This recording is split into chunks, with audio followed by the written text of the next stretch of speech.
Raceway might be a real nice place for some 4-inch PVC there. Sure. You're live already. I'm gonna cut it. All right. Is here good or here? Where would you like it? Yeah, it'll work. That'll work? Yeah.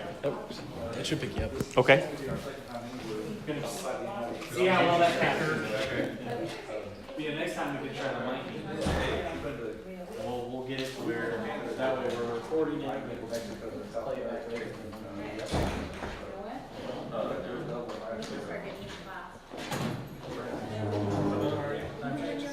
Let's go.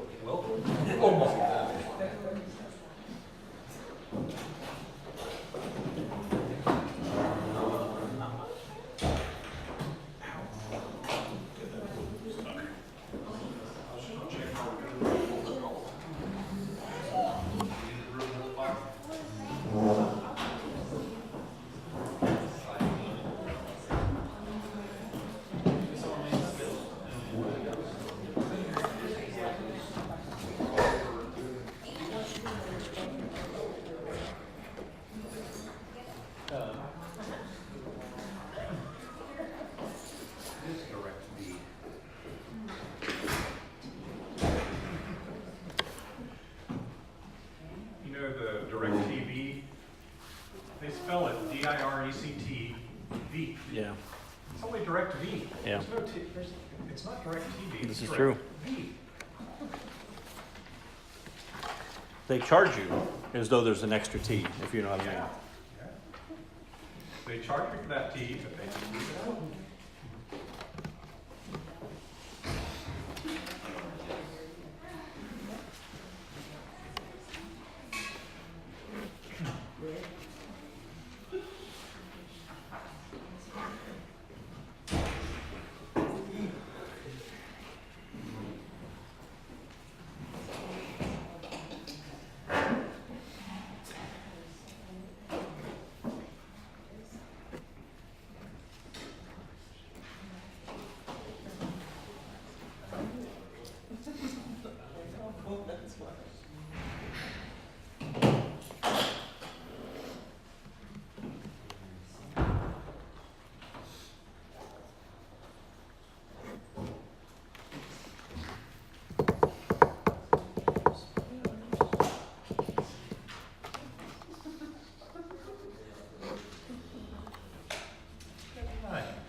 Good evening. We're going to look at 1 Samuel chapter 25. 1 Samuel chapter 25.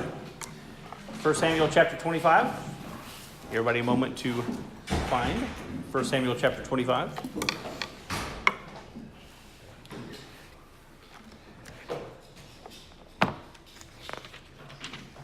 All right, I would love to solicit a reader. Would anybody like to read aloud for the whole class to hear? 1 Samuel chapter 25.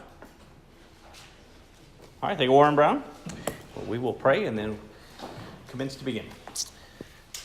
Father, we thank you for this opportunity to gather tonight. We thank you for a beautiful day. We thank you for, once again, a place to gather on this Lord's Day to consecrate our hearts and minds to you. And we pray that you would indeed renew our minds by your word. Help us to be sanctified by your truth, and your word is truth. And we pray that you would help us to have a keen understanding of what it is it means to be your people and to see you working in your world then and now. All this we pray in Jesus' name. Amen. Now Samuel died, and all Israel assembled and mourned for him, and they buried him in his house at Ramah. Then David rose and went down to the wilderness of Paran. And there was a man in Maon whose business was in Carmel. The man was very rich. He had 3,000 sheep and 1,000 goats. He was shearing his sheep in Carmel. Now the name of the man was Nabal, and the name of his wife Abigail. The woman was discerning and beautiful, but the man was harsh and badly behaved. He was a Calebite. David heard in the wilderness that Nabal was shearing his sheep. So David sent 10 young men, and David said to the young men, "Go up to Carmel and go to Nabal and greet him in my name, and thus you shall greet him. Peace be to you, and peace be to your house, and peace be to all that you have. I hear that you have shearers. Now your shepherds have been with us, and we did them no harm, and they missed nothing all the time that they were in Carmel. Ask your young men, and they will tell you. Therefore, let my young men find favor in your eyes, for we come on a feast day. Please give whatever you have at hand to your servants and to your son David." When David's young men came, they said all this to Nabal in the name of David, and they waited. And Nabal answered David's servants, "Who is David? Who is the son of Jesse? There are many servants these days who are breaking away from their masters. Shall I take my bread and my water and my meat that I have killed for my shearers and give it to men who come from I do not know where?" So David's young men turned away and came back and told him all this. And David said to his men, "Every man strap on his sword." And every man of them strapped on his sword. David also strapped on his sword. And about 400 men went up after David, while 200 remained with the baggage. But one of the young men told Abigail, Nabal's wife, "Behold, David sent messengers out of the wilderness to greet our master, and he railed at them. Yet the men were very good to us, and we suffered no harm, and we did not miss anything when we were in the fields, as long as we went with them. They were a wall to us both night and by day, and all the while we were with them, keeping the sheep. Now therefore know this, and consider what you should do, for harm is determined against our master and against all his house, and he is such a worthless man that one cannot speak to him." Then Abigail made haste and took 200 loaves and 2 skins of wine, and 5 sheep already prepared, and 5 seahs of parched grain, and 100 clusters of raisins, and 200 cakes of figs, and laid them on donkeys. And she said to her young men, "Go on before me. Behold, I come after you." But she did not tell her husband Nabal. And as she rode on the donkey and came down under cover of the mountain, behold, David and his men came down toward her, and she met them. Now David had said, "Surely in vain have I guarded all that this fellow has in the wilderness, so that nothing was missed of all that belonged to him, and he has returned me evil for good. God do so to the enemies of David, and more also, if by morning I leave so much as one male of all who belong to him." When Abigail saw David, she hurried and got down from the donkey and fell before David on her face and bowed to the ground. She fell at his feet and said, "On me alone, my lord, be the guilt. Please let your servant speak in your ears and hear the words of your servant. Let not my lord regard this worthless fellow Nabal, for as his name is, so is he. Nabal is his name, and folly is with him. But I, your servant, did not see the young men of my lord whom you sent. Now then, my lord, as the Lord lives, and as your soul lives, because the Lord has restrained you from blood guilt and from saving with your own hand, then let your enemies and those who seek to do evil to my lord be as Nabal. And now let this present that your servant has brought to my lord be given to the young men who follow my lord. Please forgive the trespass of your servant, for the Lord will certainly make my lord a sure house, because my lord is fighting the battles of the Lord, and evil shall not be found in you so long as you live. If men rise up to pursue you and to seek your life, the life of my lord shall be bound in the bundle of the living in the care of the Lord your God. And the lives of your enemies he shall sling out as from the hollow of a sling. And when the Lord has done to my Lord according to all the good that he has spoken concerning you, and has appointed you prince over Israel, my Lord shall have no cause of grief or pangs of conscience for having shed blood without cause, or for my Lord working salvation himself. And when the Lord has dealt well with my Lord, then remember your servant. And David said to Abigail, Blessed be the Lord, the God of Israel, who sent you this day to meet me. Blessed be your discretion, and blessed be you, who have kept me this day from blood guilt and from working salvation with my own hands. For as surely as the Lord, the God of Israel, lives, who has restrained me from hurting you, unless you had hurried and come to meet me, truly by morning there had not been left to Nabal so much as one male. Then David received from her hand what she had brought him, and he said to her, Go up in peace to your house. See, I have obeyed your voice, and I have granted your petition. And Abigail came to Nabal, and behold, he was holding a feast in his house, like the feast of a king. And Nabal's heart was merry within him, for he was very drunk. So she told him nothing at all until the morning light. In the morning, when the wine had gone out of Nabal, his wife told him these things, and his heart died within him, and he became as a stone. And about 10 days later, the Lord struck Nabal, and he died. When David heard that Nabal was dead, he said, Blessed be the Lord who has avenged the insult I received at the hand of Nabal, and has kept back his servant from wrongdoing. The Lord has returned the evil of Nabal on his own head. Then David sent and spoke to Abigail to take her as his wife. When the servants of David came to Abigail at Carmel, they said to her, David has sent us to you to take you to him as his wife. And she rose and bowed with her face to the ground and said, Behold, your handmaid is a servant to wash the feet of the servants of my Lord. And Abigail hurried and rose and mounted a donkey, and her 5 young women attended her. She followed the messengers of David and became his wife. David also took Ahinoam of Jezreel, and both of them became his wives. Saul had given Michal, his daughter, David's wife, to Paltai, the son of Laish, who was of Galah. All right, thank you, sir. So, to set the stage, and I set the stage in somewhat of a literal usage here, I kind of see this as like a 3-act play. And so I'm going to kind of treat it along those lines. You see the way the drama unfolds, and you see a bit of a climax, and then you even see the denouement. And so we're going to look at it along those lines. In verses 1 through 3, you have the prologue. And I recall back in the day when we would read in school like a play, and they would have at the beginning of the play that you would read aloud, you would assign the different characters, and they would have up front who the different characters were, and then you would kind of get into it. In that world, we would actually have different people speak the different lines and so forth. But we have different characters, 3 that are named for us of significance. We have David, whom we already know. So if you've been tracking with us, you know who David is. David is the one who is the king-elect. He has been set apart by God to be the anointed, but there is still somebody who is already the Lord's anointed, who is, of course, Saul. Saul has had the kingdom taken from him by the Lord in 1 Samuel 13 and in 15 and in chapter 16. David is the one who is anointed to be the new king. So he is the man after God's own heart, but he is also a man of blood and a man of war. You get this from 1 Chronicles 22, verse 7. He is a man of blood and a man of war. That's not irrelevant in this particular scenario, because knowing that up front helps us to understand really the tension that is here in this particular story. David is the one who is regarded back in chapter 18, verse 7, as having killed his tens of thousands. You understand that because taking care of Nabal would be child's play for David and his 400 men, right?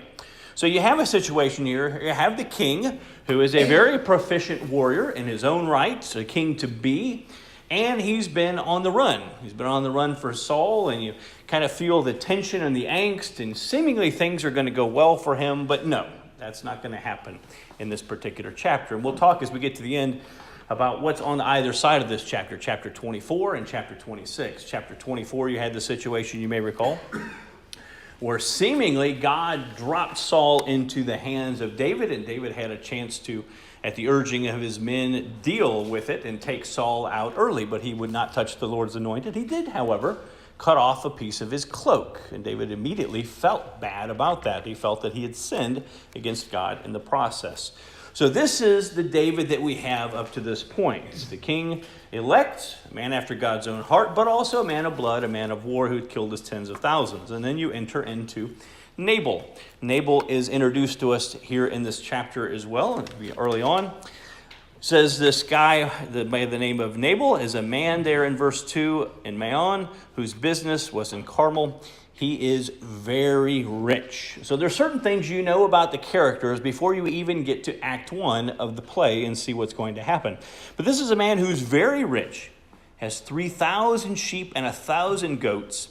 So already you know a little bit about him. He is a guy who probably thinks a lot of himself as well. You have a couple of guys who could easily have big egos in the process, as you saw many times in the past with Saul. So you have verse 3, this man who's Nabal, and his wife is Abigail. Abigail is our third primary character in this story. Abigail is discerning and beautiful. She is wise. Other translations say also the wise, discerning wife of Nabal. And I don't want to give it away, but she's essentially the hero of this particular story. She is in some respects a foil against her own husband. Her husband is this wealthy chap. However, his name conveys certain things to us as well. He is going to be a wealthy man, but also a wicked man. A wicked man who is not going to be one who's going to be hospitable. In fact, he is going to be the opposite of that. His name, Nabal, means foolish. In fact, Psalm 14, verse 1, right? The fool says in his heart, there is no God. The Nabal says in his heart, there is no God. So if you understand that at the forefront, you kind of get some idea of where this story is going to go with Nabal. He is not going to be the hero, but he is going to be the fool in this particular scenario. The question is, will David find himself being more like Nabal, being a fool, or will he be wise in how he deals with the situation in which he finds himself? So we find ourselves again, he has been on the run from Saul, and in the situation, he and his guys have been tending to the flocks of Nabal. Nabal has all these flocks, and his guys have been out in the woods and been fighting and looking out for them and protecting them along the way. And in the process, what would typically happen is somebody would show gratitude for such a service. You've been out there helping us. There's not a contractual obligation, but it's kind of like where we have a tip, right? You go to a restaurant and they do certain things for you, and it's just kind of an expected thing that you would tip the server who does something for you. Unless it's really poor service, it would be considered rather rude and not customary to stiff someone in such a scenario. And so you've got the scenario whereby David and his guys have done a service for Nabal, and they're asking, hey, how about a little something for the effort? It's now shearing time. It's tip time, if you will. And the question is, how is this going to unfold? So again, you have these three main characters. Nabal is also described as curlish in the King James. He's described here for us, interestingly enough, as well. It says that he is, back to verse 3, his wife is discerning, she's beautiful, she is wise, but the man, Nabal, is harsh and badly behaved. Again, the question is, will David be harsh and badly behaved? Again, the King James calls him not harsh there, but calls him curlish, which is a word we don't use very often. But you kind of get the idea of kind of a brutish individual that you have to deal with here. This word gets translated over into the Septuagint, which is the Greek translation of the Old Testament, as hard. The same word that's used like as a harsh or hard taskmaster, right, in the parable of the talents. I knew that you were a harsh taskmaster. Also when Jesus in John chapter 6 is talking about the different sayings, and he says these are hard sayings, who can understand them, who can act on these things. So you get kind of a feel for what this looks like. So we learn a little bit about them before we even enter into the drama, which is a question we may entertain later on, because we'll try to go through this and have some question answer time at the end. How in the world do these two wind up together, Nabal and Abigail? We have to wonder. We've known people like this in our own lives as well. We don't know, but it's an interesting question to speculate. That's my assumption, is there's an arranged marriage that had to have been going on here. He was fancy enough, he was able to have some clout in the town. So let's go to Act 1 of our play. Act 1 of our play we see in verses 4 through 13. Act 1 in verses 4 through 13.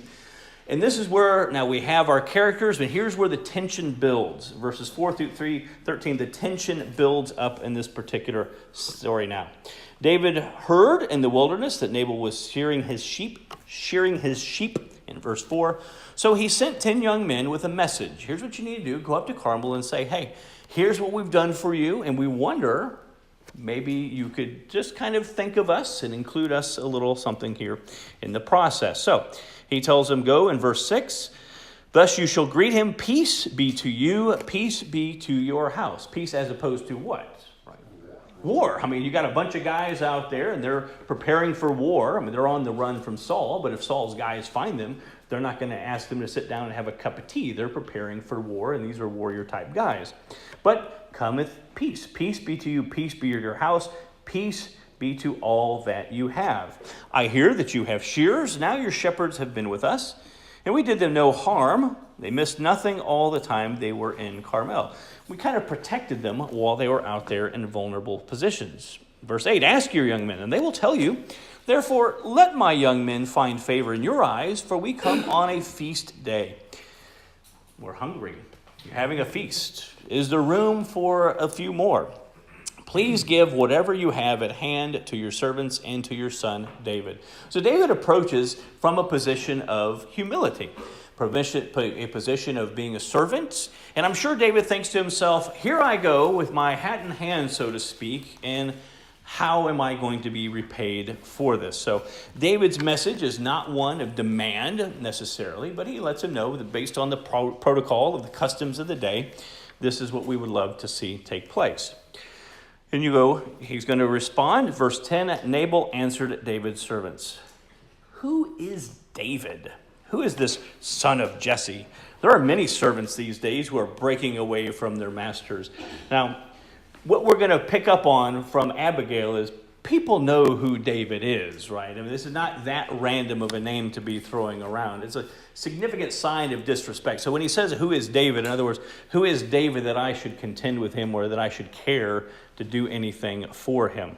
There are many servants these days who are breaking away from their masters. Shall I take my bread and water and my meat that I have killed for my shears and give it to men who come from I don't know where?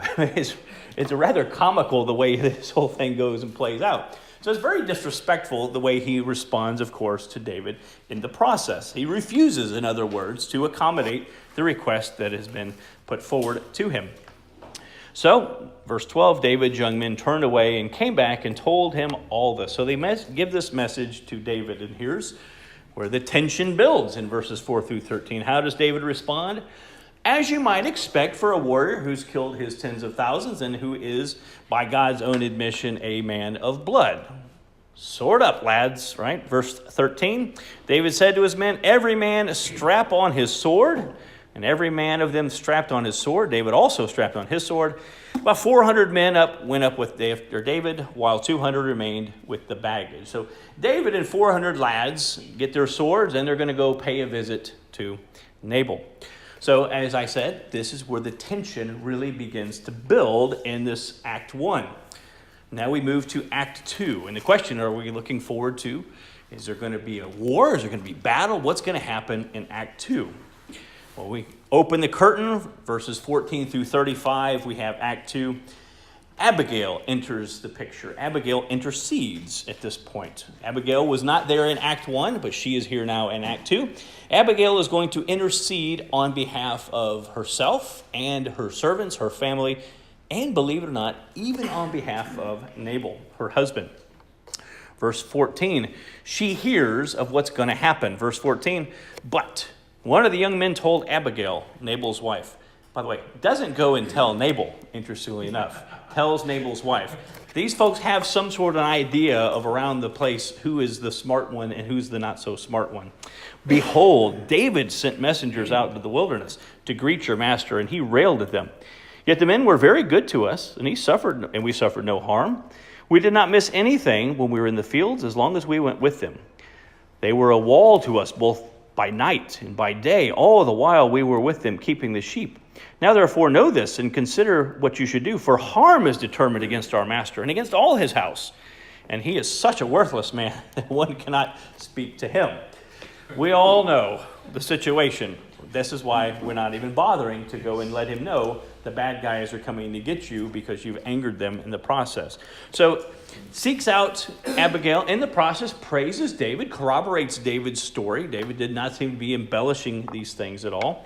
And so Abigail is going to spring into action. She is going to be the actor, the kind of is going to relieve the tension for us and bring about some conflict resolution. Verse 18.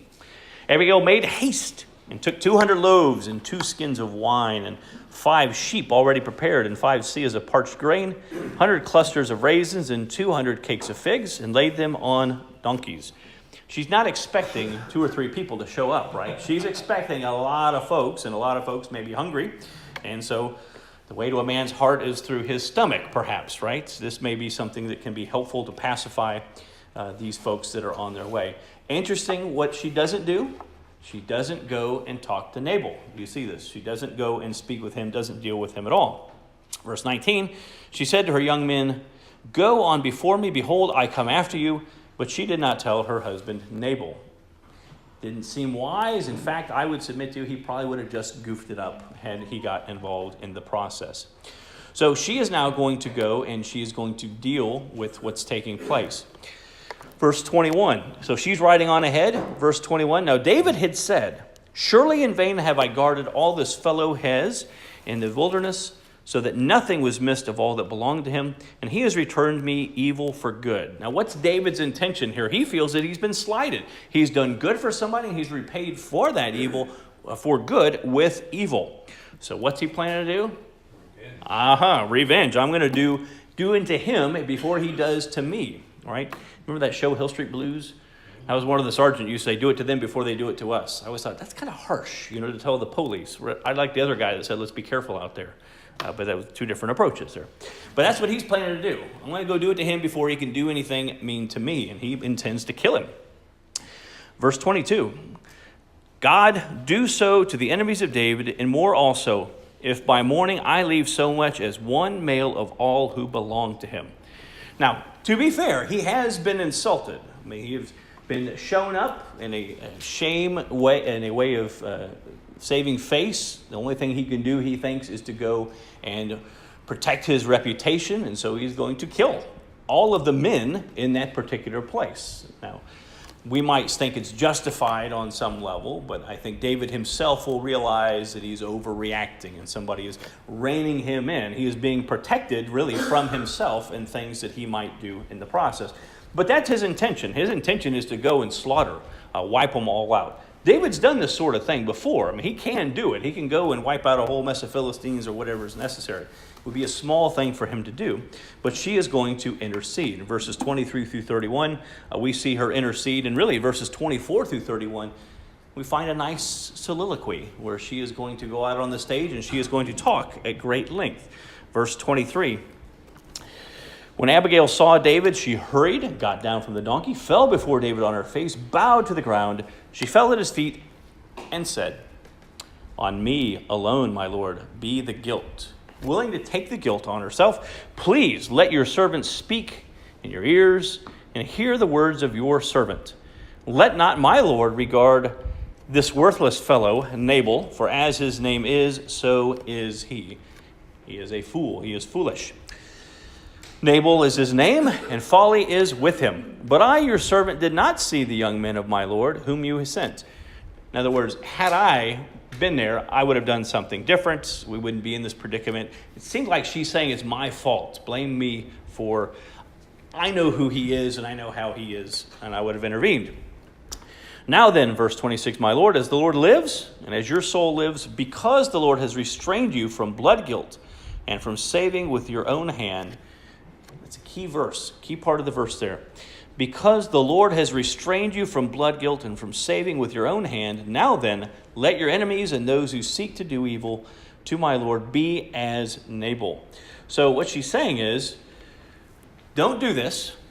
You don't need to be the guy to execute judgment upon Nabal and bring him down and so forth. She's encouraging him essentially to let the Lord deal with Nabal in his timing.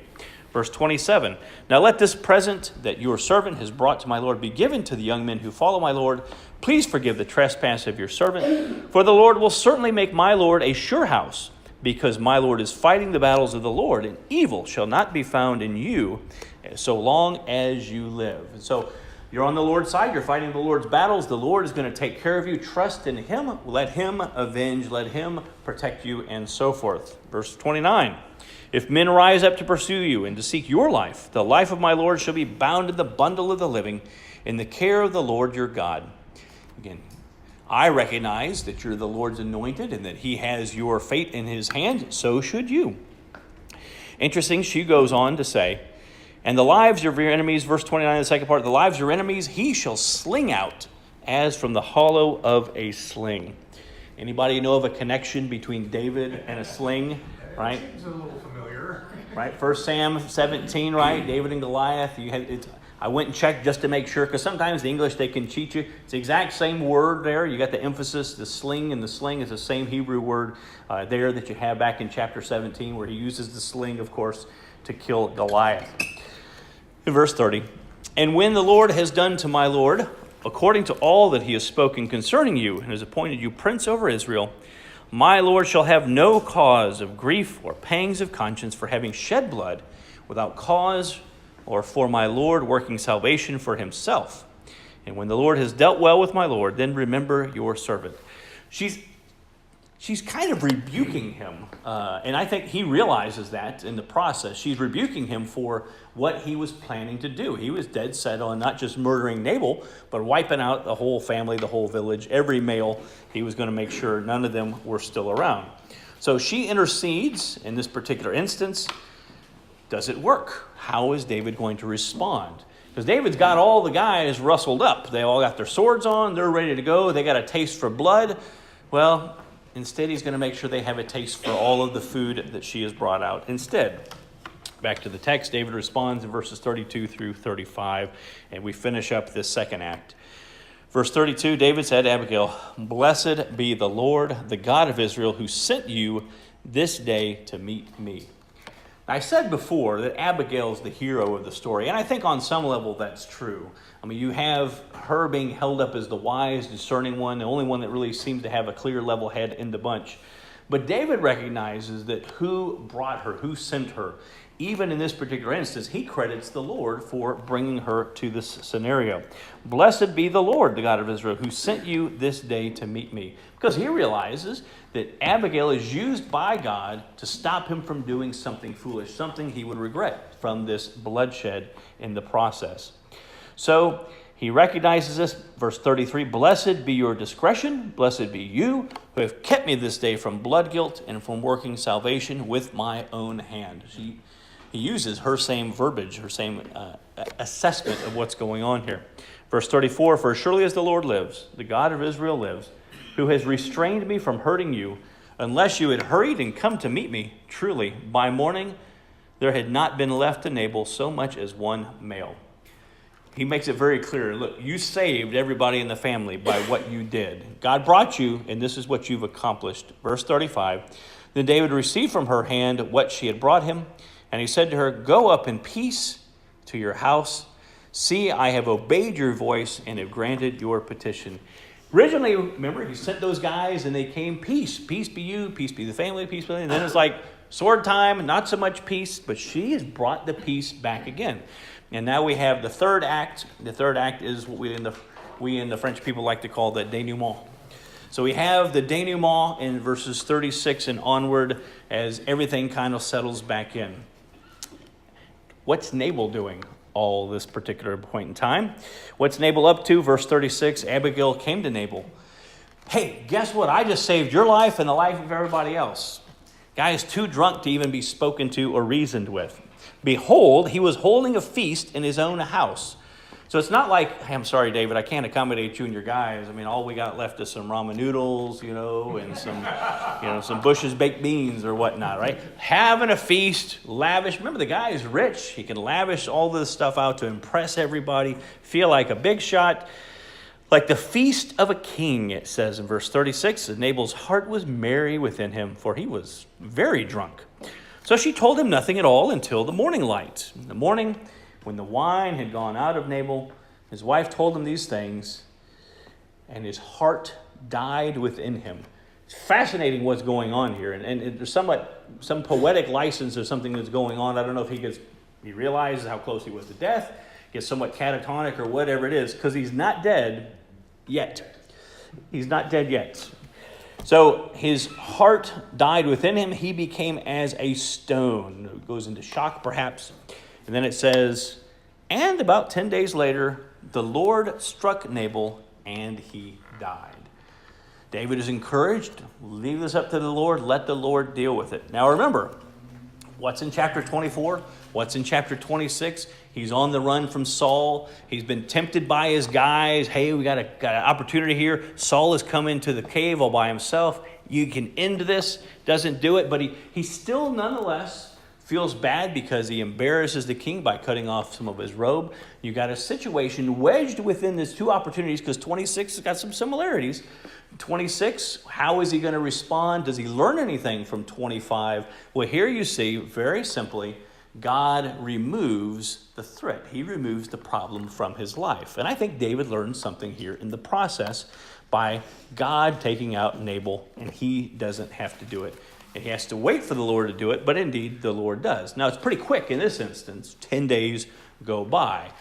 David hears about it. He hears about how this goes down. Verse 38, Nabal is struck dead. He died. Verse 39, when David heard that Nabal was dead, he said, blessed be the Lord, who has avenged the insult I received at the hand of Nabal, and has kept back his servant from wrongdoing.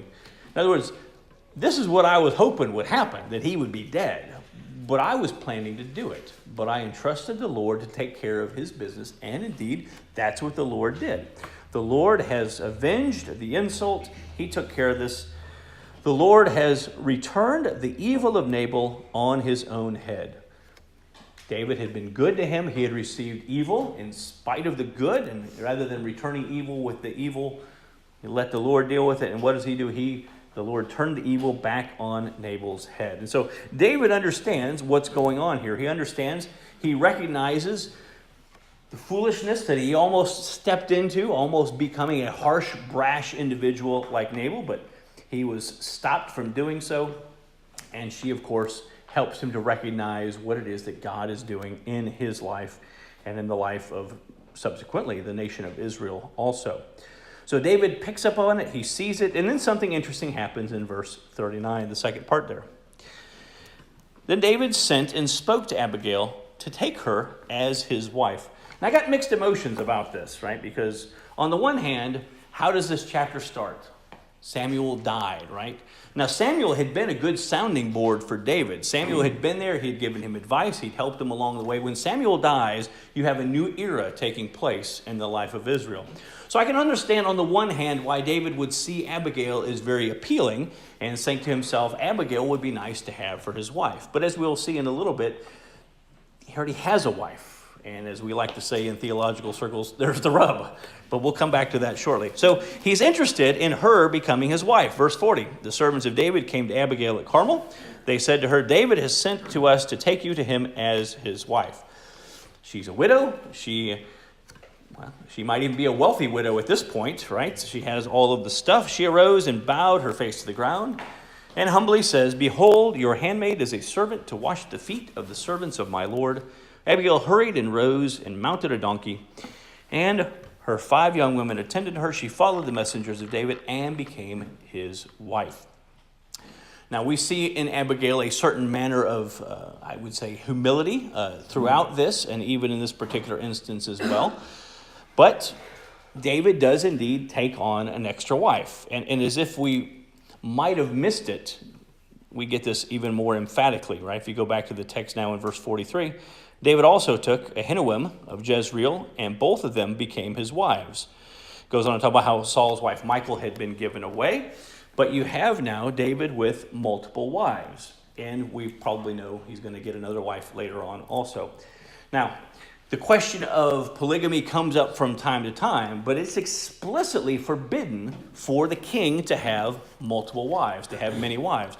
Deuteronomy 17, all the way back in the law of Moses, there's an assumption that there will one day be an era when they will have kings. When you have kings, there are certain requirements, certain things that he must be, and certain things that he must do, and certain things, of course, that he must not do as well. In Deuteronomy 17 verses 14 through 17, you have some laws concerning Israel's kings.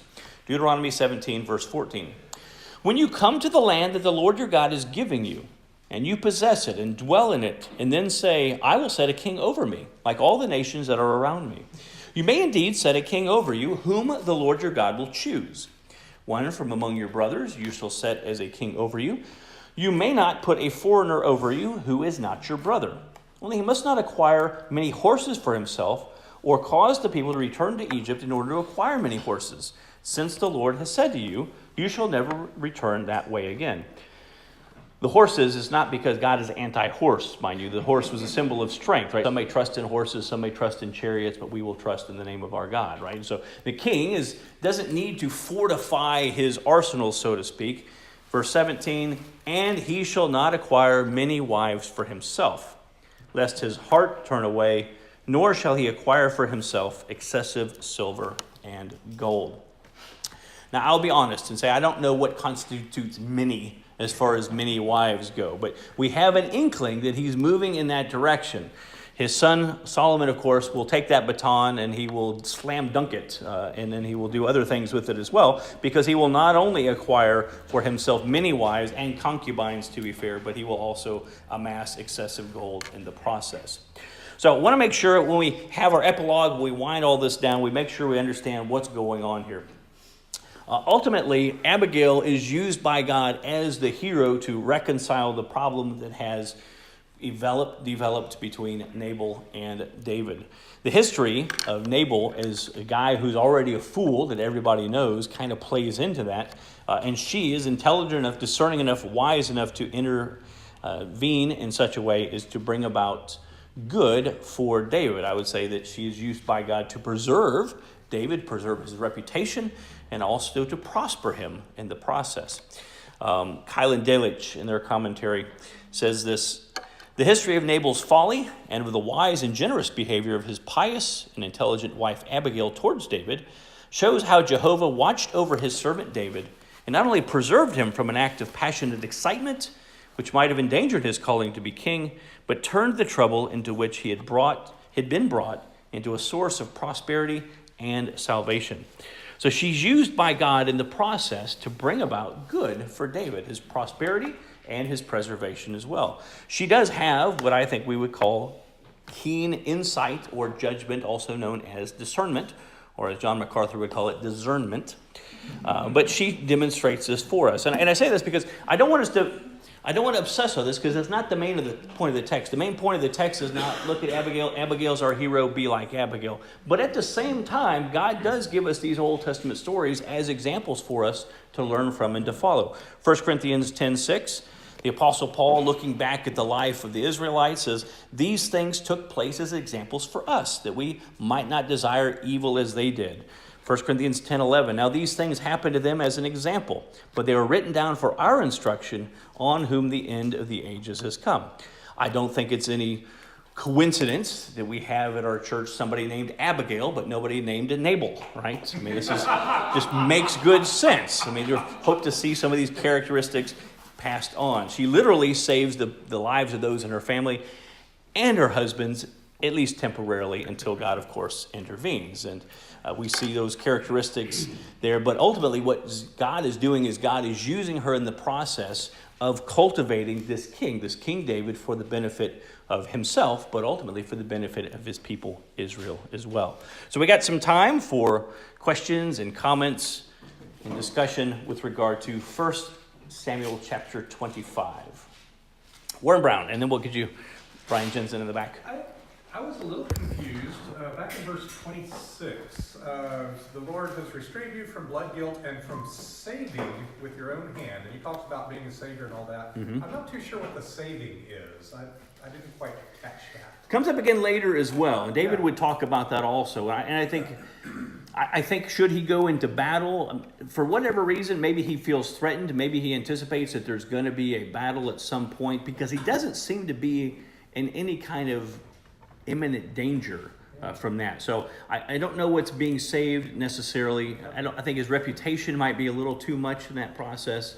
But maybe he feels he has to go to war because the battle lines have been drawn. He's been smacked in the face with the glove to be challenged. And in that sense, he has to save himself. He has to go fight. He feels a man's got to do what a man's got to do. But for us, it does seem kind of odd because it's not that they're coming after him and he's going to have to step up to save himself. But it's as though he feels that war is inevitable in that regard. Glenn? Saving his pride. Yeah, I think that's true as well. He just definitely feels he was insulted and saving his pride, but he feels inclined to act on that as well. Oh, but 31 talks about working salvation. Yeah. You don't think of salvation of your pride, Yeah. so I don't know.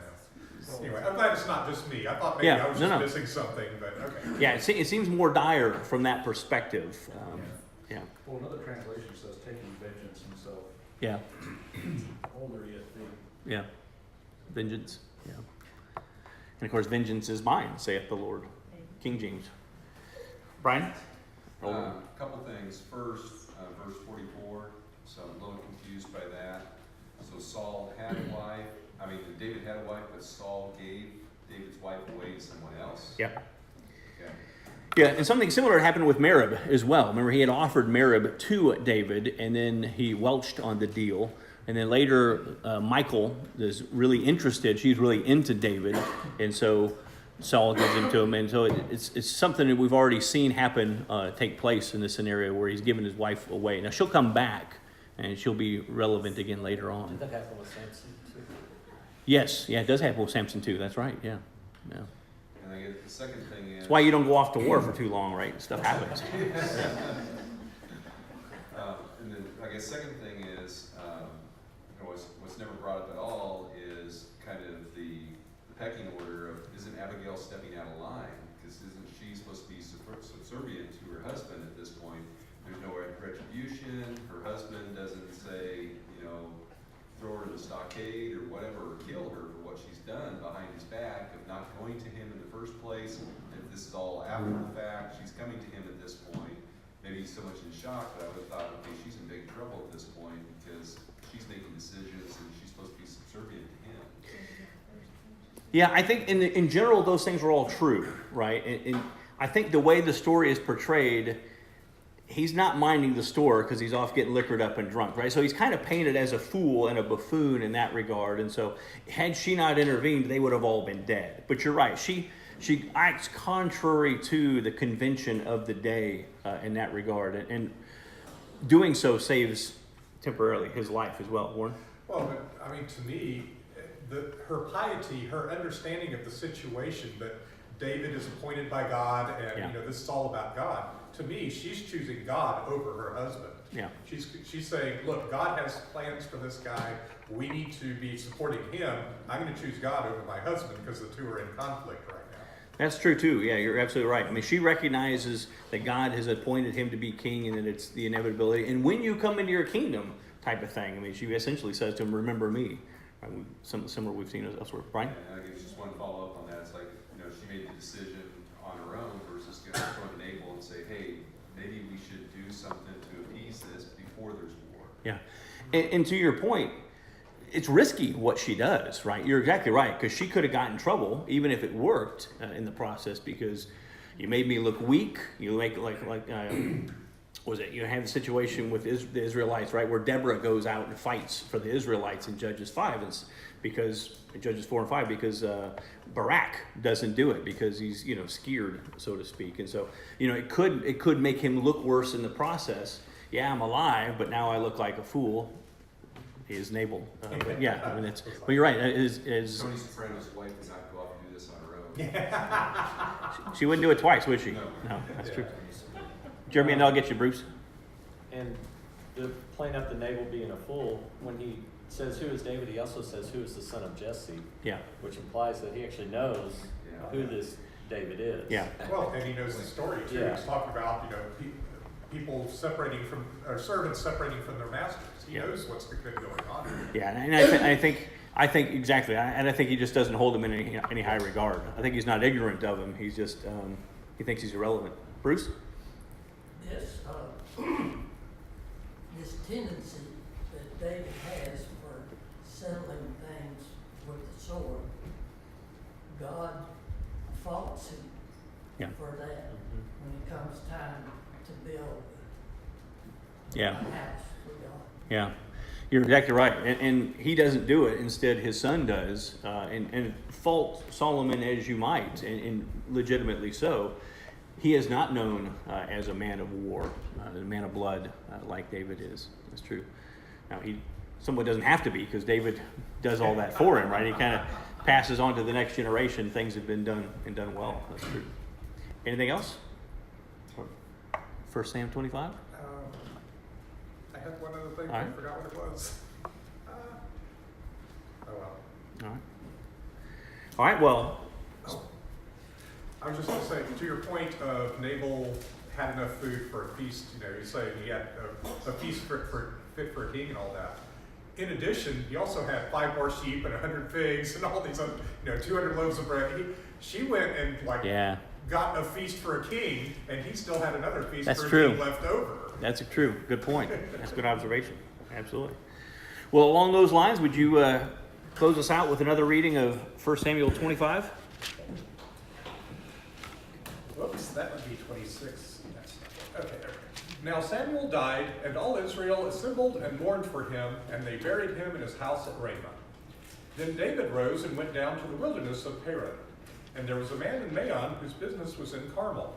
The man was very rich. He had 3,000 sheep and 1,000 goats. He was shearing his sheep in Carmel. Now the name of the man was Nabal, and the name of his wife, Abigail. The woman was discerning and beautiful, but the man was harsh and badly behaved. He was a Calebite. David heard in the wilderness that Nabal was shearing his sheep.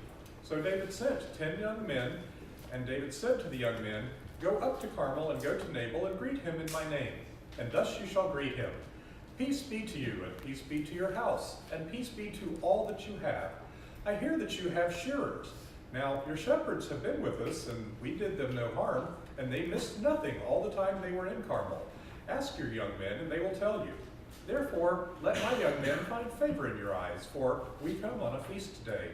Please give whatever you have at hand to your servants and to your son David." When David's young men came, they said all this to Nabal in the name of David, and then they waited. And Nabal answered David's servants, "Who is David? Who is the son of Jesse? There are many servants these days who are breaking away from their masters. Shall I take my bread and my water and my meat that I have killed for my shearers and give it to men who come from I do not know where?" So David's young men turned away and came back and told him all this. And David said to his men, "Every man strap on his sword." And every man of them strapped on his sword. David also strapped on his sword. And about 400 men went up after David, while 200 remained with the baggage.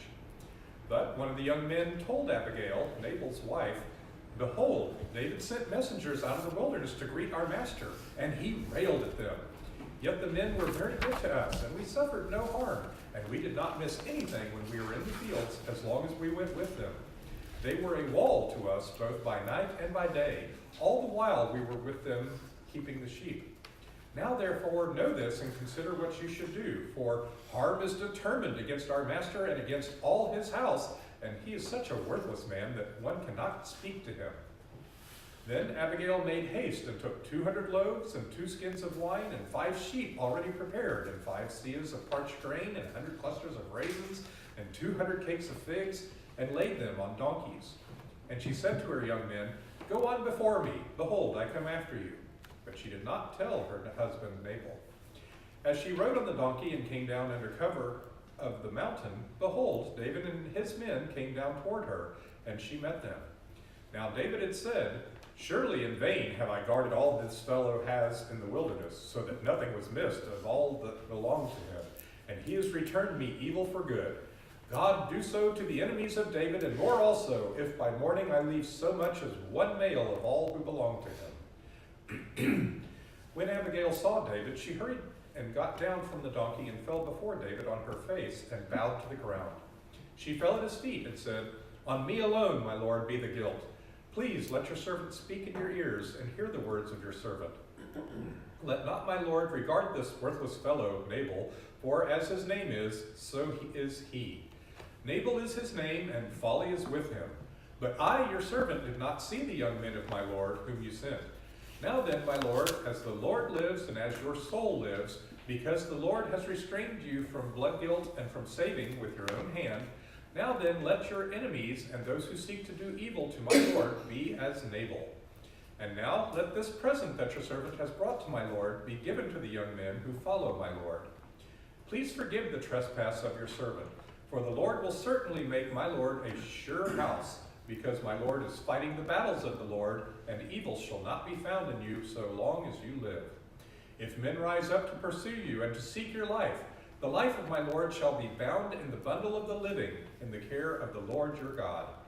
And the lives of your enemies he shall sling out as from the hollow of a sling. And when the Lord has done to my lord according to all the good that he has spoken concerning you, and has appointed you prince over Israel, my lord shall have no cause of grief or pangs of conscience for having shed blood without cause, or for my lord working salvation himself. And when the Lord has dealt well with my lord, then remember your servant." And David said to Abigail, "Blessed be the Lord, the God of Israel, who sent you this day to meet me. Blessed be your discretion, and blessed be you, who have kept me this day from blood guilt and from working salvation with my own hand. For as surely as the Lord God of Israel, lives, who has restrained me from hurting you, unless you had hurried and come to meet me, truly by morning there had not been left to Nabal so much as one male." Then David received from her hand what she had brought him, and he said to her, "Go up in peace to your house. See, I have obeyed your voice and have granted your petition." And Abigail came to Nabal, and behold, he was holding a feast in his house, like the feast of a king. And Nabal's heart was merry within him, for he was very drunk. So she told him nothing at all until the morning light. In the morning, when the wine had gone out of Nabal, his wife told him these things, and his heart died within him, and he became as a stone. And about 10 days later, the Lord struck Nabal, and he died. When David heard that Nabal was dead, he said, "Blessed be the Lord, who has avenged the insult I received at the hand of Nabal, and has kept back his servant from wrongdoing. The Lord has returned the evil of Nabal on his own head." Then David sent and spoke to Abigail to take her as his wife. When the servants of David came to Abigail at Carmel, they said to her, "David has sent us to you to take you to him as his wife." And she rose and bowed with her face to the ground and said, "Behold, your handmaiden is a servant to wash the feet of the servants of my lord." And Abigail hurried and rose and mounted a donkey, and her 5 young women attended her. She followed the messengers of David and became his wife. David also took Ahinoam of Jezreel, and both of them became his wives. Saul had given Michal, his daughter, David's wife, to Paltai, the son of Laish, who was of Galah. Let's pray. Father, we thank you for your word, that which you use to communicate to us who you are and what you like of your people, and how you have worked throughout history to bring about, in the orchestration of your perfect plan, the Son of David, who comes in all of his perfection to bring about salvation for his people. We thank you, and it's in his name we pray. Amen.